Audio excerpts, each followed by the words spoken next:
주체가 의정현이고 복지부가 아니고, 그리고 제가 이 개원가의 몫으로 나왔고, 그리고 시기적으로 3차 상대가치 개편 연구를 목전에 두고 그 시점에서 지금 패널로 나와 있기 때문에 그 좌표를 가지고 한번 준비를 해봤습니다.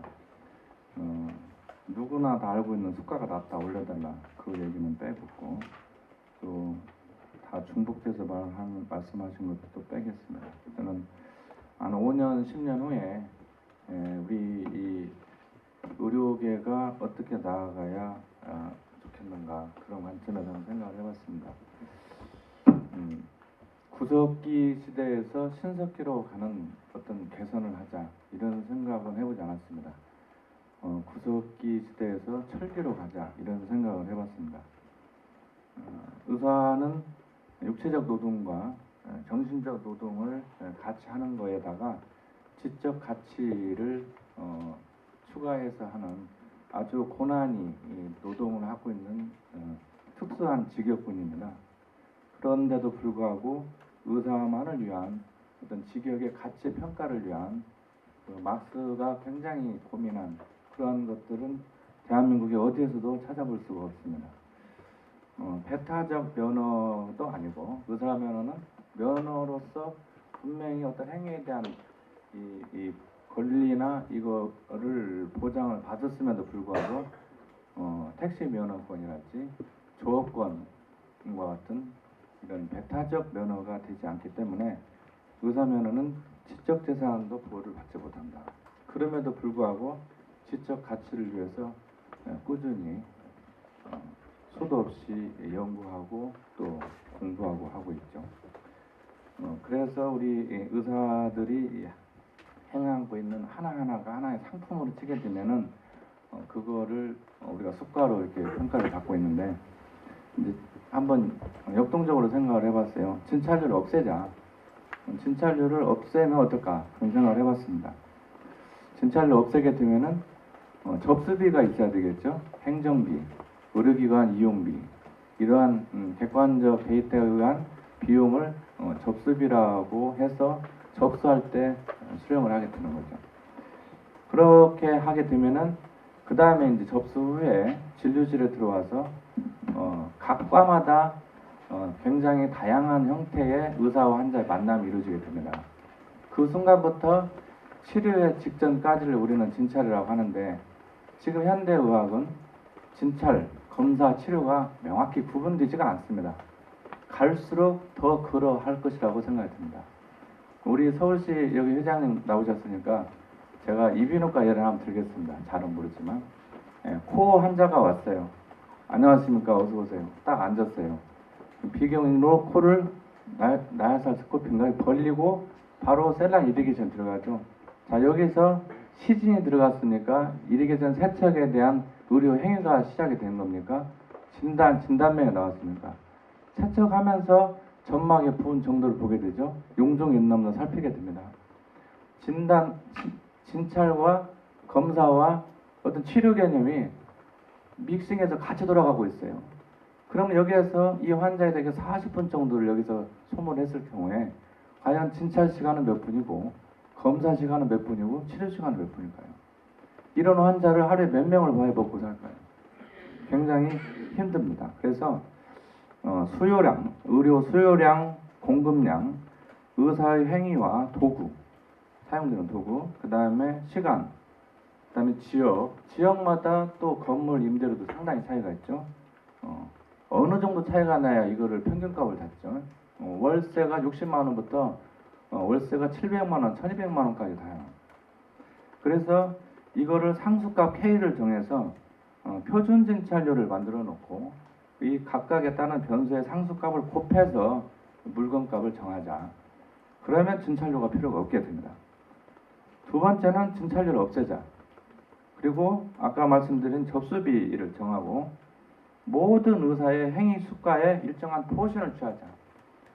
의원의 예를 들면 의원이 환자가 이게 딱 보니까 한 50명 정도가 적정하다.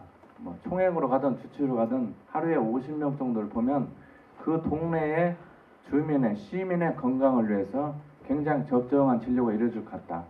그럼 50명을 진료를 하게 되면 한 명당 얼마냐? 한 명당 얼마면 그 진찰료를 몇 퍼센트를 확보할 것인가? 먼 훗날로 가서 본다면 지금은 의사의 그 용역의 수가의 몇 퍼센트 정도를 진찰료를 할당을 해서 하게 되면은 리스크가 큰 수가에서는 구태여 포션으로 나눠서 진찰료를 본다면 진찰료도 높게 책정이 되겠죠. 아주 가벼운 감기 환자, 예를 들어서 감기 환자를 진찰하고 처방을 했다. 이 환자의 경우는 굉장히 낮은 수가의 진찰료 포션이 부과가 되겠죠. 세 번째는 진찰료를 또 없애자. 없애고 의사의 모든 행위에 그 진찰료를 개별적으로 붙이자. 패치 붙이듯이 붙이자. 마취과 의사가 환자를 마취를 하는데 진찰을 하지 않고 마취를 합니까? 공업사에서 그 오일을 엔진 오일을 갈으라고 하니까 앞에서 싹 뜯어놓고 자기는 엔진 오일만 갈고 그 옆에 컨베이어 벨트 시스템 쫙 지나갑니까? 마취과 의사도 환자 봅니다. 바이탈도 보고 안색도 보고 물어도 보고 다 일어나고 있죠. 그러나 우리 마취 행위료에 진찰료는 없습니다. 이와 같은 것처럼 모든 행위의 포션의 진찰료를 패치시키자. 따라서 거시적으로 우리가 지불하는 진찰료는 없애자. 이 세 가지를 한번 다른 각도에서 생각을 해봤습니다.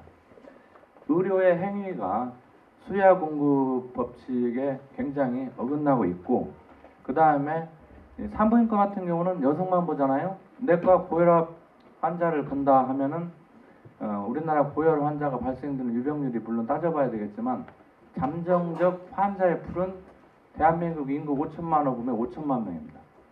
산부인과는 여성만 보잖아요. 2,500만 명이에요. 수요와 공급 원칙을 보면은 일반 내과 환자를 보는 고혈압 환자를 보는 그 진찰료보다 2배가 돼야 돼요. 풀이 2분의 1이니까. 그러나 그런 수요와 공급이 배제되고 또 상대 가치가 적용이 되면서 맹장 수술할 때 300만 원 받았다. 고혈압 환자 치료하는데 20만 원 받았다. 이거를 진찰료를 300만 원 쓰기에 과연 얼마가 진찰료였을까요? 처음에 시작했을 때. 고혈압 환자 20만 원 속에 얼마가 진찰료였을까요? 제가 볼 때 맹장 수술 300만 원이면 진찰료가 30에서 40만 원 정도 됐다고 생각이 듭니다. 내과와 과별 어떤 트러블을 일으키기 위해서 한 것이 아니라, 그러나 300만 원짜리 이 맹장 수술짜리라는 단어는 좀 부적절한 것 같고요. 300만 원의 수가에 그 맹장 수술의 진찰료 30이 7,000원, 8,000원, 만원, 15,000원으로 저평가됐을 때 과연 우리나라의 서전이 의료 행위를 해서 먹고 살 수가 있을까? 그리고 진찰료를 이렇게 논의하거나 이런 거 할 때 대부분 의학회 중심으로 이루어지기 때문에 이 개원가의 목소리가 반영 안 되는데, 진찰료 협의체랄지 논의체가 있을 때 좀 개원가를 넣었으면 좋겠고요. 그 다음에 만성질환 좀 잠깐 언급하겠습니다. 한 1분 정도만. 만성질환도 기존의 의사가 만성질환 환자를 관리하는 의사의 기본 용역이 있었어요. 근데 이거 가지고 먹고 살기 힘들다. 1차 의료를 활성화하기 위해서 뭔가 살아갈 수 있는 뭘 제공을 해줘야 되겠다. 지원을 해줘야 되겠다. 그런 제도로 만성질환 관리 이거를 추가를 시켜요. 분명히 의사 용역이 추가되는 겁니다. 기존의 의사 용역에서 수가를 개선하든 정책 가산하든 1차 의료 동네의원 활성화에 지원해주고 플러스 국민 건강을 위한 만성질환 관리제를 적용하면서 추가된 의사 용역에 대한 수가를 신설해서 줘야 되는 것이죠. 용역이 더 배가 되고 추가되는 그 수가를 가지고 마치 1차 의료 활성화시키는 수가인 마냥 포장해서 하게 된다면 1차 의료는 여전히 자금량이, 노동량이 늘어나게 되고 평균적 수가는 저수가를 면치 못하게 될 것입니다.